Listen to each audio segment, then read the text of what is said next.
also want, on behalf of Council today, to mark this special day by presenting an award to another one of our members who has provided exemplary service to the club over many years. He joined the club in 1970s. I'll not be too specific in the date in case I give it away very quickly, but as soon as I start to talk, I'm sure you know who it will be. And his many years of service, he's been challenged by a number of presidents to implement various what we call one-off projects, for which he seems to have a natural flair. These are the novel ones that maybe just don't fall into our various committee structures.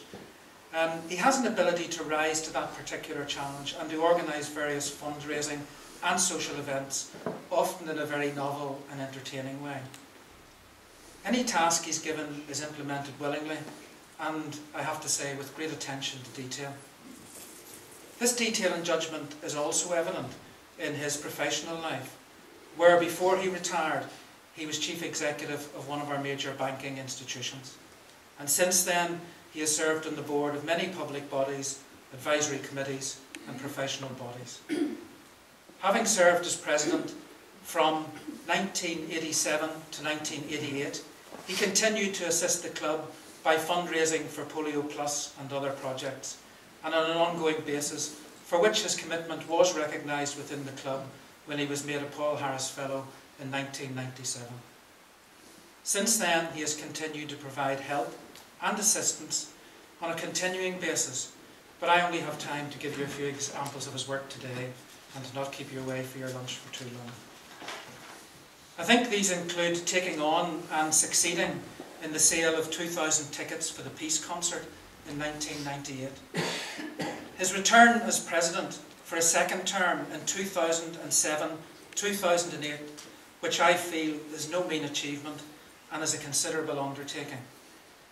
Organising various quizzes and then proceeding to win them, and more recently taking on responsibility for our ambassadorial scholars programme, where I'm often told, is a sort of guardian angel, real friend, and someone who they can really depend upon. He's been a great assistance to me personally, and always offers help and assistance to the council willingly and with enthusiasm. I have him currently working on our fundraising appeal for Christmas, which I'm sure will be a success. Of course, you will know him well in his role as Stuart Morrow, and for his determination to involve as many members as possible in our reenactment at our last meeting, the reenactment of our first meeting. It gives me great pleasure to call on Brian Johnson to come forward.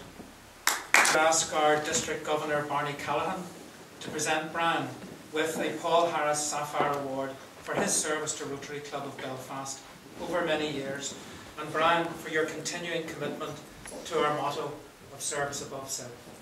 Congratulations. Lieutenant President Adrian, Rotarians, ladies and gentlemen. President Adrian mentioned the word that I was going to focus on very, very briefly. It was enthusiasm. And Ralph Waldo Emerson wrote, "Nothing great is ever achieved without enthusiasm." The epitome of an enthusiastic Rotarian, an experienced and a stand-up human being by any yardstick, Brian Johnson. I'm very, very pleased to have this opportunity to present this distinguished and august award to him, and I wish you the very, very best. And congratulations for all the work done at Belfast. Thank you very much.